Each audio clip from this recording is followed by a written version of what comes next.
इस वक्त बड़ी खबर आ रही है। साहित्यकारों और फिल्मकारों के बाद सरकार को एक और झटका लगा है। देश में पहली बार एक वैज्ञानिक ने सरकार से मिला सम्मान सरकार को लौटाने का ऐलान किया है।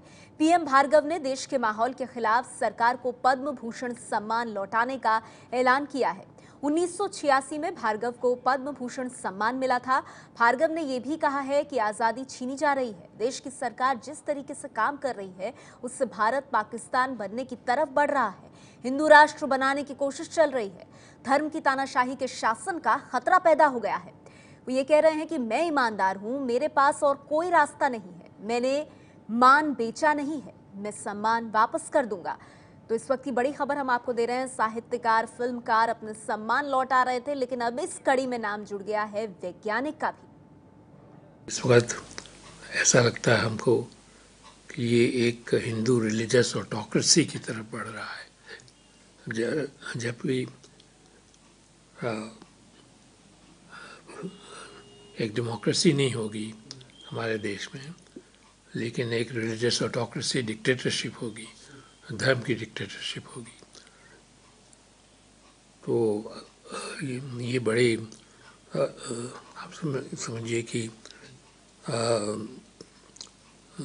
हिंदुस्तान के लिए ये बहुत ही अहम बात होगी। अगर ऐसा हो गया तो आप समझिए कि हिंदुस्तान के आगे बढ़ने की क्षमता जो है वो बिल्कुल बंद हो जाएगी और हम पाकिस्तान जैसे हो जाएंगे।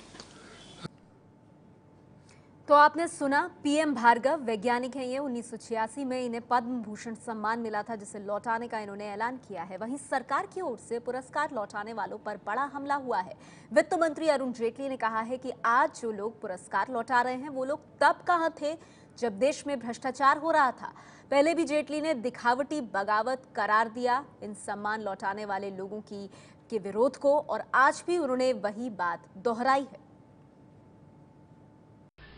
देश में इस तरह का कोई माहौल नहीं कि जिसमें सरकार की कहीं किसी घटना के साथ कोई जिम्मेवारी हो।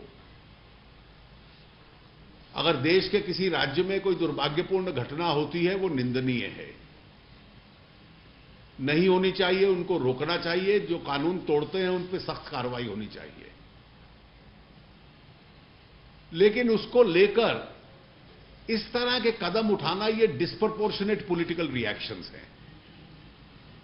और पॉलिटिकल रिएक्शंस इसलिए हैं कि इतना बड़ा भ्रष्टाचार 10 वर्षों में हुआ। कितने बोले इनमें से?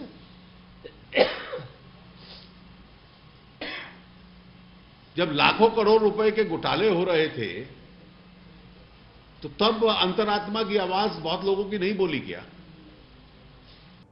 तो वित्त मंत्री अरुण जेटली ने एक बार फिर हमला बोला है सम्मान लौटाने वालों पर, और कहा है कि ये सिर्फ और सिर्फ एक राजनीतिक प्रतिक्रिया है और कुछ नहीं।